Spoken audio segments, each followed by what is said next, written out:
Thanks, Sam. Hey, Greg. Hey, hey. I have a question on Hmm. something I'm working on. I gave Sam the name of the person. Um, so when I worked on them, it felt very close. Their energy body was so compacted. Hmm. Um, and they mentioned they had PTSD from their marriage, which ended a few years ago.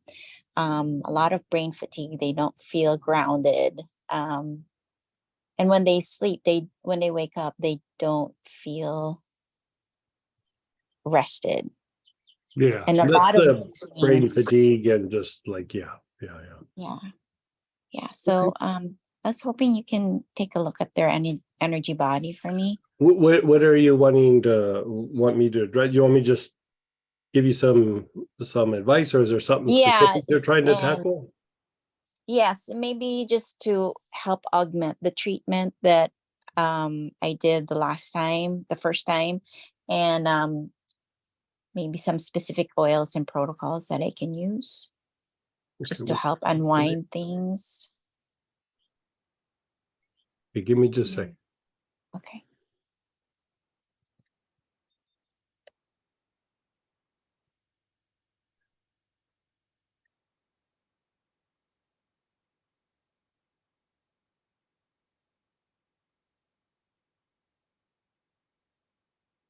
Is that person local there or somewhere else? Local, but she's from another country. Okay.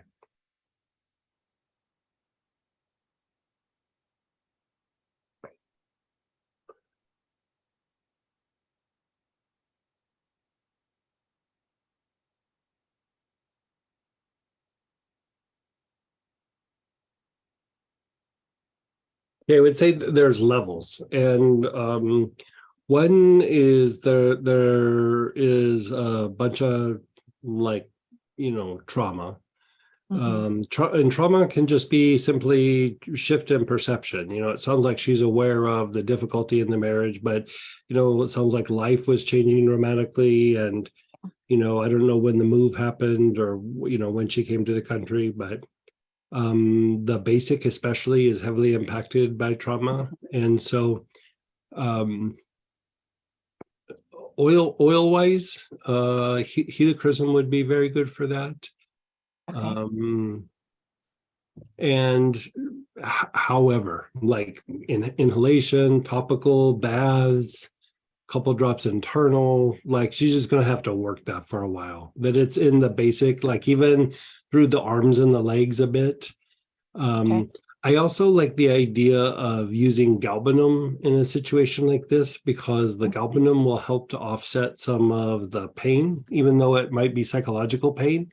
And that I would have her either take a couple drops internally or put a few drops on the wrist, but do the inhalation pattern where they go through the arms and the legs. And I think that will help unwind the energy body. I mean, part of what you're dealing with here is, she had to, like, the defense mechanism, which is associated with the basic chakra gut, had to get really activated, for whatever the situation was. Hmm. So, like, you want to treat things that are basic chakra related. So arms and legs are related, protective webs are related, the internal organs for blood purification are related, and the spine are related. So like all of those things are things you're going to want to clean quite a bit. And Hmm. when you go through and clean those things up, then you want to jump into the brain.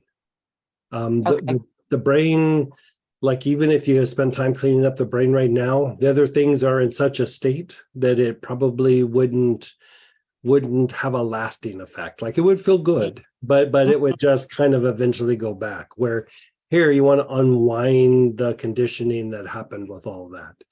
So helichrysum and galbanum would be good. And Okay.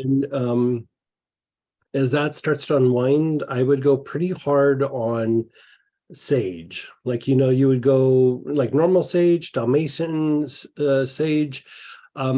You could go a little bit heavier with Spanish sage. So I'd probably lean a little bit more to the Spanish sage for this.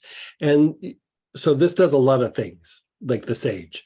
Blue Mountain sage would actually be really good too, but it's a little bit pricey. But Right. uh, so the thing that you're addressing with the sage is, for one, it's a like a neuroprotectant. Like, it protects the nervous system, it calms down the sensory nerves, it keeps the brain from getting overstimulated. Like, it does a bunch of things in that realm. It's also balancing to the autonomic nervous system. So if she's been in too much fight flight, or there's just like, glitches in how she shifts from fight flight to rest and repair, or action to rest, Mhm. that would help that. And then sage is one of the best things for brain fatigue. And so I would go pretty hard on that. One of the things that we were testing was I did this combination of several of the oils that are for parasympathetic activity, which is rest and repair, like rest, repair, and digest. And we added it to, I did the blend, but I also added some Blue Mountain sage to it. And it's incredibly soothing. And like when women start having like hot flashes and night sweats and things, those are like autonomic disturbances. Something's off in the autonomic nervous system that causes the sweating. And I was just making the blend for actually another particular thing. And I had a few people using it, and they both said that they had, every night they would have night sweats or hot flashes. And when they use it, the hot flashes would go away. And, Oh. Traditionally you would use sage, but like sage would work, but it doesn't work like over the top where it just shuts it all down. And this combination is actually quite nice. And we haven't put it on the site yet, but What's it called? we were joking because, like, I was making it for something else, Hmm. something that wasn't going to end up on our site, but it was getting such a good results that I was joking, like, oh, we should call this No Sweat, and just throw it up on the site. And actually I might just do that, like just call it No Sweat. And because it's calming, like it kind of works on a lot of levels. There's the physical sweat, but it makes you calmer, makes you feel a little Hmm. more chill. And I was playing with it and using it like right before I went to bed, and I just noticed, like, I felt good when I went to bed. I don't know that it made me fall asleep, but like I got good sleep when I slept. And Oh, so and um it has the two types of sage in it, it. it has Blue Mountain sage in it, actually, which is it's a very potent form of sage. Like, the different sages do have some slightly different properties. And I tried to acquire different kinds of sages that sometimes don't even make it onto the site because they're hard to get, and there's not a lot of them. Like, even the Blue Mountain sage, we've bought up world production probably 3 years in a row. Like, Oh, I wow. pay them ahead of time. They usually underproduce. So they have to give me money back and everything. But I was like, whatever you guys make, it's mine, right?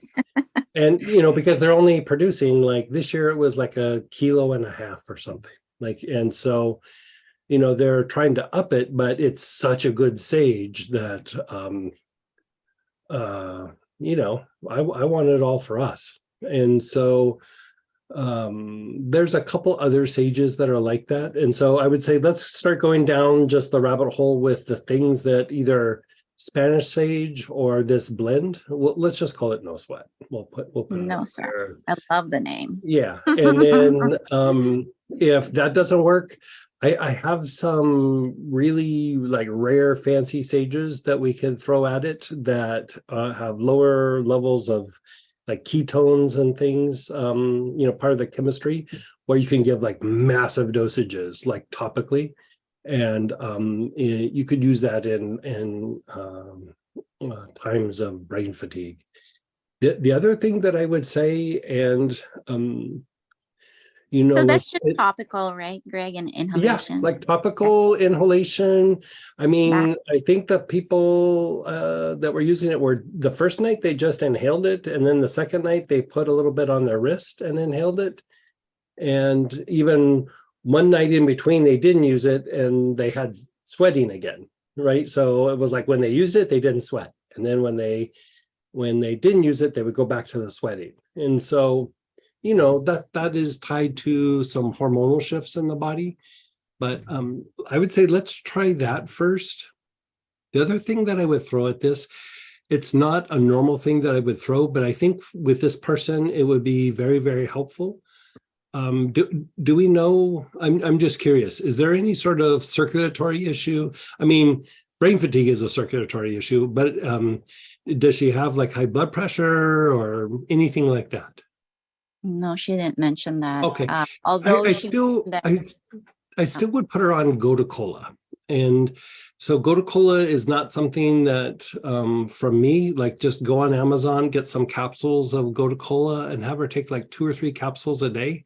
We can stick in a URL to direct you right to the spot on Amazon. And you know, a lot of times I use that for like toning the veins and the legs and things like that. But part of the issue whenever you see brain fatigue is there is a circulatory issue that can be like in the abdomen, but a lot of times it's on the arms and the legs. And so the Gotu-Kola will help firm up some of the circulatory issues, but it's very toning to the brain and to the mind. And so I would throw that in the mix with her for a bit. So unwind the trauma with helichrysum and galbanum. You know, use the no sweat or some form of sage, and then have her take Gotu-Kola internally, and then energetically anything basic related. So bone, muscle, blood, right? So you're not really going to focus on bone, but muscle and blood, it would be like hitting the organs of blood purification, hitting the protective webs, hitting the arms and legs, cleaning the spine. That should be enough to start edging that person into a better place, where then other therapies will be easier for it to like settle in and produce a result. But with all the stuff going on with the basic and the brain fatigue, kind of anything else you do is not going to produce a very like strong result, you know, or I should say a long lasting result, because there's too much brain fatigue and too much issue with the basic chakra. That's why it felt so dense. Yeah, I felt like I was getting anywhere. It like when the basic chakra was wound up, like that's you nailed it. The energy, if you can feel the energy, it feels really dense and really not necessarily sticky, but like heavy. Like it just like you get in and it just feels like and it's just a way to unwind it. Lots of work on the health rays, the inner health rays, like all that kind of stuff. But those are the things that I would do primarily for a little bit. And it might take a while.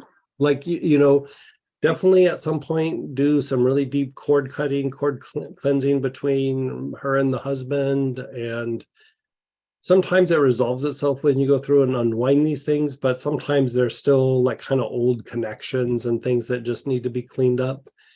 And then after that, just whatever starts to present itself, either physically or if there's like a self-esteem thing that comes up, but lots of cleaning of the arms and legs, especially. Okay. And then for the mood swings, do you think the African bluegrass, she mentioned that her daughter might, I'm not sure now if she was just diagnosed with, or they suspect she has bipolar, and now she's thinking maybe she has it too. For the same person or? Yeah, same person. The same person. Would African bluegrass help? Yeah. No. I probably would go, I mean, African bluegrass probably would help, but the bipolar thing made me go like, I think that use either blue healer or I like bergamot for Mm, when you're dealing with a little bit of like bipolar tendencies, or mhm. it's not, I wouldn't call it calming to the emotions, it's like stabilizing to the emotions. And that's the thing with the bipolar thing, is that like they just kind of fluctuate a bunch. And so it's uplifting, it's very good for the mood, and it does like kind of stabilize some of those components. And in the past, I have mixed it with like blue tansy or yarrow or German chamomile, and you could do that. But I would almost just start just straight up bergamot. Okay, so just have her diffuse that at night. Diffuse it, even a couple drops internal. Put a little Okay. bit of lotion and have her rub it on. Like the only issue with anything citrus is like going out into the sun. So like inhaling or internal is a really good way to do it. Got it. Yeah. Thank you so much, Greg.